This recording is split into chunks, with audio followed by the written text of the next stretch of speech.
Hello students, आज हम पढ़ेंगे असंगतता एवं निषेचन। असंगतता क्या होती है?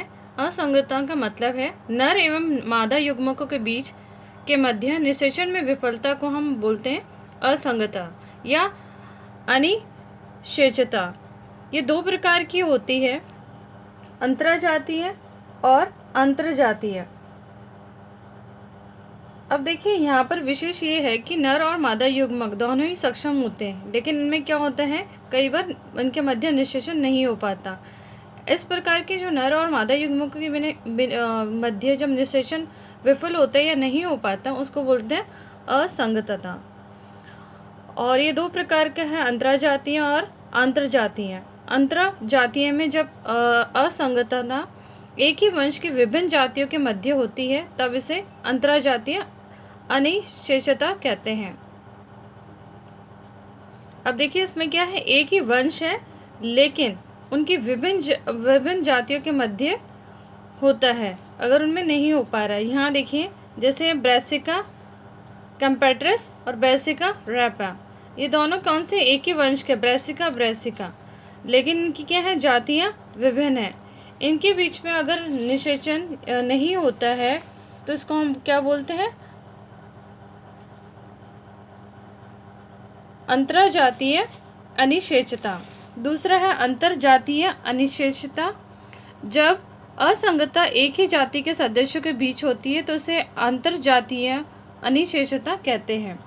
यानी यहाँ पर एक ही जाति के सदस्यों के बीच में विफलता हो रही है, तब इसको क्या बोलते हैं, अंतरजातीय। और इसका उदाहरण है प्रिमूला। अब हम आते हैं निषेचन की तरफ। निषेचन क्या है, तो आपको पता ही है निषेचन क्या है। जब नर और मादा युग्मकों के संकलन को हम क्या कहते हैं, निषेचन। इस क्रिया का सबसे पहले जो सर्वप्रथम अध्ययन है वो क्या था, स्ट्रासबर्गर ने 1884 के अंदर लिलियम पादप में। निषेचन का अध्ययन निम्नलिखित शीर्षों के अंतर्गत किया जाता है। पहला है परागकणों का अंकुरण और दूसरा है परागनलिका की वृद्धि। अब निषेचन पता ही है, नर युग्मक और मादा युग्मक के संकलन को क्या बोला जाता है, निषेचन। ठीक है, और इसको हम दो हेडिंग या दो जो है शीर्षकों के अंतर्गत पढ़ते हैं। पहला है परागकणों का अंकुरण।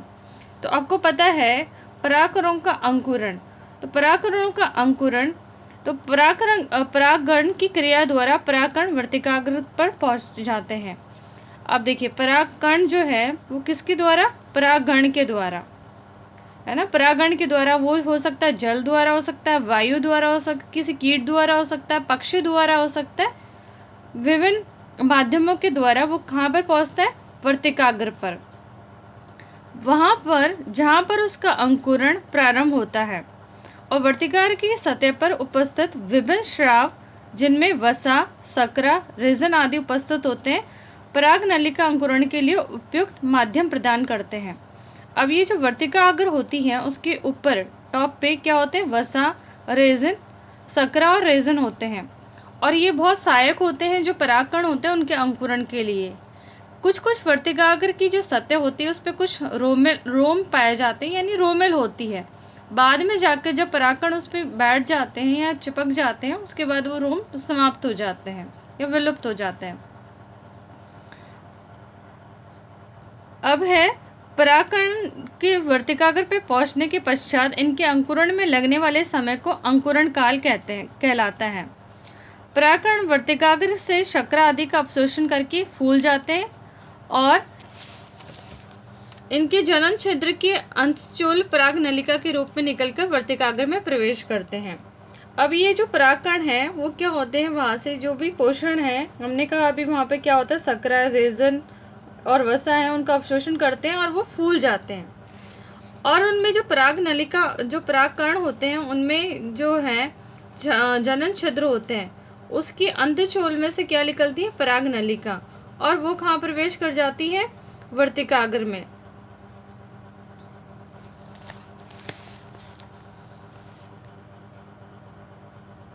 प्राय एक परागण एक ही परागनलिका निकलती हैं, ऐसे परागकण एक नलिका कहलाते हैं। सामान्यतः क्या होता है, एक पराग जो है, परागकण होगा यहाँ पर, एक परागकण से एक ही पराग नलिका निकलती हैं। ऐसे परागकण को हम क्या बोलते हैं? एक नलीय। कभी कभी एक परागकण से कई पराग नलिकाएं भी निकलती हैं, उन परागकणों को बोलते हैं बहुनलीय परागकण कहते हैं।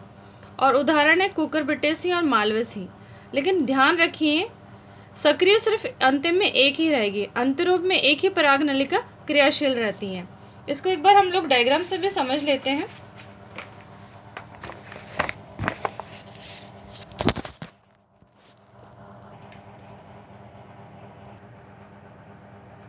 देखिए, इस डायग्राम में आप देखिए, यहाँ पे लेबलिंग इंग्लिश में उसको अवॉइड कीजिए, मैं हिंदी में भी बता दूंगी आपको। यहाँ पर देखिए आप, यहाँ पर ये वर्तिकाग्र पे क्या आ गए? परागकण आ गए हैं। और हमने कहा परागकण पे क्या है? काफी सारा वसा, शकरा और रेजिन मिलते हैं, जिसके कारण यहाँ पर क्या हो रहा है? अंकुरण हो जाता है। और देखिए परागकण में से क्या निकल रही है? पराग नलिका। दिख रहा है? ये पराग नलिका निकल रही है। ठीक है। और प्राय आप देख रहे हैं एक परागकण से एक ही पराग नलिका निकल रही है। यहाँ पे देखिए एक परागकण से एक ही पराग नलिका निकल रही है और ये वर्तिका में प्रवेश कर रही है। दूसरा है पराग नलिका की वृद्धि। पराग नलिका की वृद्धि प्राय वर्तिका की आंतरिक संरचना पर निर्भर करती है। जो पराग नलिका की वृद्धि होती है वो प्राय वर्तिका की आंतरिक संरचना पर निर्भर करती है। कुछ पादप जैसे कि लिलियम और राइबीज में वर्तिका कैसी होती है? खोखली होती है। कुछ में उनमें श्लेष्मा होता है और कुछ पादप में ये बंद या ठोस प्रकार की होती है। ज्यादातर जो पराग नलिका की वृद्धि होती है वो कैसी होती है? एक दिशीय होती है या रसायन अनुवर्ती प्रकार की होती है। अब इसको समझ लीजिए।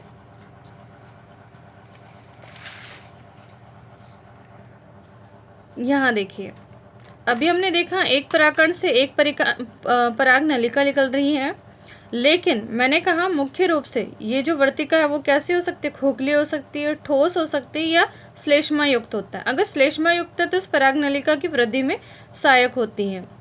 अब दूसरी जो मेन बात है वो ये है कि ये जो पराग नलिका है वो कैसी होती है? एक दिशीय, यानी एक ही दिशा की तरफ जा रही है। ठीक है, ऐसा नहीं कि यहाँ से मुड़ी यहाँ से मुड़ी, ऐसा कुछ नहीं है। वो एक ही दिशा में जो है एक दिशीय प्रकार की होती है, यानी एक ही दिशा में ट्रैवल करती है या जाती है। दूसरा है ये क्या होती है? रसायन अनुवर्ती, कि रसायन के अकॉर्डिंग जो है ये अपना कार्य करती हैं। जो रसायन होता है उसके आधार पर यहाँ पर प्रवेश करती हैं।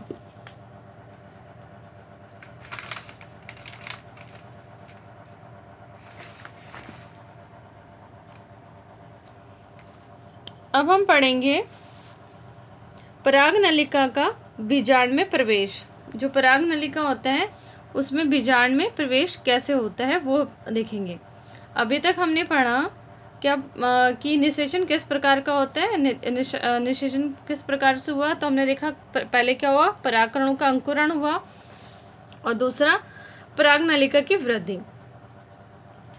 हमने परागकण के अंकुरण में देखा कि वहाँ पर जो वर्तिकाग्र है उस पर वसा, शकरा और रेजन आदि होते हैं, जिनका प्रयोग करके जो है परागकण जो है वो अंकुरित होता है, अब उनका अवशोषण करके, और उसमें से क्या निकलती है? पराग नलिका निकलती है। बाद में ये जो पराग नलिका है वो वर्तिकाग्र में प्रवेश करती है और वो मुख्य रूप से क्या होती है? एक दिशीय होती है या अनुवर्ती प्रकार, रसायन अनुवर्ती प्रकार की होती है। अब हम जो पढ़ेंगे आगे वो है पराग नलिका में बीजांड में प्रवेश।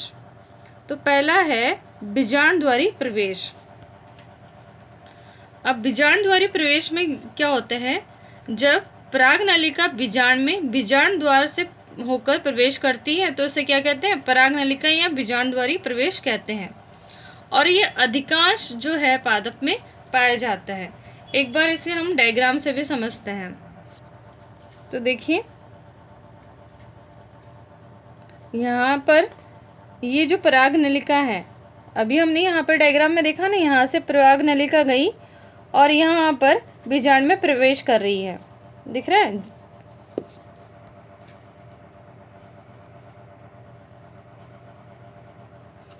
निभागीय छोर से ये अंदर प्रवेश कर रही है। यहाँ जो है परागनलिका वो निभागीय छोर से बीजांड में प्रवेश कर रही है। तो यहाँ पर ये देखिए, ये बीजांड का चित्र आ गया। अब बीजांड में देखिए, ये जब बीजांड द्वार से प्रवेश कर रही है तो उसे क्या बोलेंगे? बीजांड द्वारी प्रवेश। परागनलिका का बीजांड द्वारी प्रवेश, जब परागनलिका बीजांड में बीजांड द्वार से प्रवेश होती है, और अधिकांश जो पादप हैं उनमें यही वृद्धि होती है। ठीक है। दूसरा है निभागीय प्रवेश। निभागीय प्रवेश में निभागीय छोर से प्रवेश होता है। उदाहरण है कैजुराइना और बिटुला में। डायग्राम से समझिए। ये देखिए, यहाँ पर देखिए, ये निभागीय छोर है। यहाँ पे जो है बीजांड द्वार से प्रवेश कर रहा है। यहाँ पर मैंने आपको कहा निभागीय छोर नहीं, सॉरी, ये बीजांड द्वार से आप देख रहे हैं परागनलिका प्रवेश कर रही है। तो यहाँ पर भी हम देखेंगे बीजांड द्वार से क्या हो रहा है? बीजांड का प्रवेश हो रहा है। अब निभागीय छोर कहाँ है? ऊपर। और हमें पता है ये क्या है? बीजांडीय प्रवेश। तो निभाग से जब प्रवेश कर रही है परागनलिका तो उसे क्या बोलेंगे? निभागीय प्रवेश। तीसरा जो है वो है अध्यावरणी प्रवेश। अध्यावरणी प्रवेश यानी जब परागनलिका अध्यावरणों द्वारा प्रवेश करती है बीजांड में। इसका उदाहरण है कुकुरबिटा और पॉपुलस। इसको भी डायग्राम से समझ लेते हैं। यहाँ देखिए, ये एक बीजांड का चित्र है और यहाँ पर आप देख रहे हैं अध्यावरण से बीजांड जो है परागनलिका प्रवेश कर रही है। ठीक है, तो इसे क्या कहते हैं? अध्यावरणी प्रवेश। तो यानी जो परागनलिका का बीजांड में प्रवेश है, परागनलिका का बीजांड में जो प्रवेश है वो 3 प्रकार का है। बीजांड द्वारी प्रवेश, निभागीय प्रवेश और अध्यावरणी प्रवेश। बीजांड द्वारी प्रवेश किसके द्वारा हो रहा है? बीजांड द्वार द्वारा, नाम से स्पष्ट है। और निभागीय प्रवेश निभागीय छोर से, अध्यावरणी प्रवेश अध्यावरण द्वारा। इसका उदाहरण अधिकांश पादपों में पाए जाते हैं। निभागीय प्रवेश जो है कैजुराइना या बिटुला में, अध्यावरणी प्रवेश जो है कुकुरबिटा और पॉपुलस में। अब हम पढ़ेंगे परागनलिका का भ्रूण कोश में प्रवेश।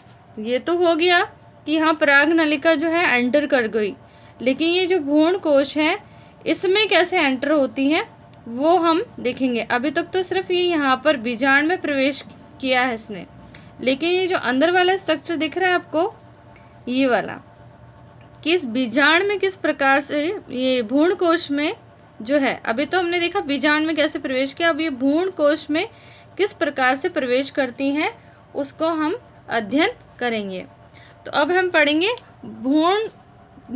परागनलिका का भ्रूण कोश में प्रवेश। तो सबसे पहला जो प्रवेश होता है वो होता है अंड कोशिका तथा एक सहायक कोशिका के मध्य में। ठीक है, और दूसरा है भ्रूण कोश की भित्ति तथा एक सहायक कोशिका के मध्य से। तीसरा है एक सहायक कोशिका को भेदते हुए। देखिए पहला क्या है? अंड कोशिका तथा एक सहायक कोशिका के मध्य से। दूसरा है भ्रूण कोश की भित्ति और एक सहायक कोशिका के मध्य से। तीसरा है एक सहायक कोशिका को भेदते हुए। एक बार डायग्राम से समझ लीजिए तो समझ में आ जाएगा। ये देखिए फर्स्ट जो है ये, तो फर्स्ट वाला हमने कहा कि क्या है? अंड कोशिका।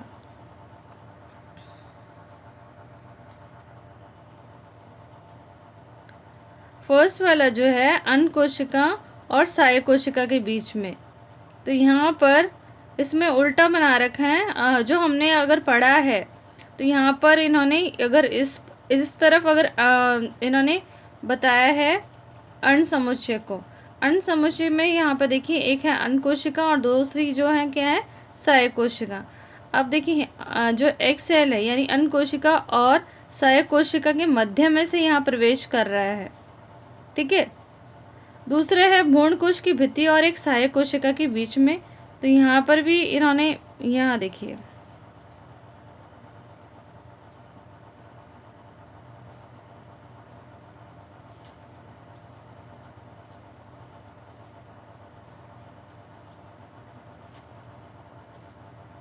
यहाँ ये सहायक कोशिका के मध्य में से, और एक एक सहायक कोशिका को भेदते हुए, यहाँ डायग्राम क्लियर नहीं है, शायद मैं आपको समझा पाऊँ, यहाँ उसको भेदते हुए आ रही हैं। तो ये हमने पढ़ा पराग नलिका का भ्रूण कोश में प्रवेश। हम फिर से रिवीजन कर लेते हैं इस टॉपिक का। हमने आज पढ़ा असंगता और निषेचन। असंगता, जब नर और मादा युग्म के मध्य निषेचन विफल हो जाता है या विफलता रहता है तो उसे हम बोलते हैं असंगता। ये दो प्रकार का अंतरजातीय और आंतरजातीय। अंतरजातीय, जब एक ही वंश की विभिन्न जातियों के मध्य निषेचन नहीं हो पाता है तो उसे बोलते हैं अंतरजातीय। और अंतरजातीय, जब एक ही जाति के सदस्यों के बीच में निषेचन संभव नहीं हो पाता है तो उसे बोलते हैं आंतरजातीय। अब हमने पढ़ा निषेचन। निषेचन क्या है? नर और मादा युग्मकों के संलयन को क्या बोलते हैं? निषेचन। इसको सबसे पहले किसने पढ़ा? स्ट्रासबर्गर ने 1884 में लीलियम पादप में। और नीलियम निषेचन को हमने दो शीर्षकों के अंतर्गत पढ़ा, परागकणों का अंकुरण और पराग नलिका की वृद्धि। परागकणों का अंकुरण जो है वो कहाँ पर होता है? वर्तिकाग्र पे। और हमने ये भी पढ़ा कि वर्तिकाग्र पे विभिन्न रसायन होते हैं, वसा, शकरा और रेजन, जिनकी उपस्थिति के कारण जो है परागकण वहाँ पे अंकुरण कर पाते हैं। और उनका अंकुरण होने के बाद जो परागकण है उसमें से क्या निकलती है? पराग नलिका। ये पराग नलिका जो है कुछ पादप में एक रहती है, कईयों में अनेक रहती है, लेकिन अंत में जाकर वो सिर्फ एक ही पराग नलिका उपयोग में या क्रियाशील रहती है। फिर हमने पढ़ा पराग नलिका की वृद्धि।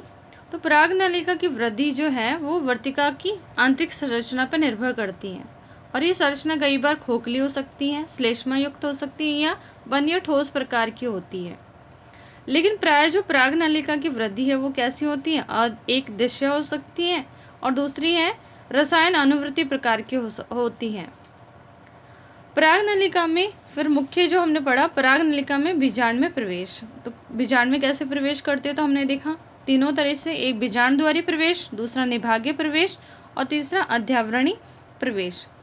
बीजांड द्वार में वो बीजांड द्वार द्वारा प्रवेश कर रही है, निभागीय प्रवेश में वो निभागीय छोर से प्रवेश कर रहे हैं, और अध्यावरणी प्रवेश में अध्यावरणों द्वारा प्रवेश कर रही है। फिर हमने देखा बीजांड में तो प्रवेश हो गई पराग नलिका, बीजांड के बाद वो भ्रूण कोश में कैसे प्रवेश करती है तो उसकी भी अलग अलग तरीका है। पहला है अंड कोशिका तथा एक सहायक कोशिका के मध्य से प्रवेश करती है, भ्रूण कोश की भित्ति या एक सहायक कोशिका के मध्य से प्रवेश करती है, और कई बार एक सहायक कोशिका को भेदते हुए प्रवेश करती हैं। इसी के साथ हमारा आज का टॉपिक फिनिश होता है। Thank you.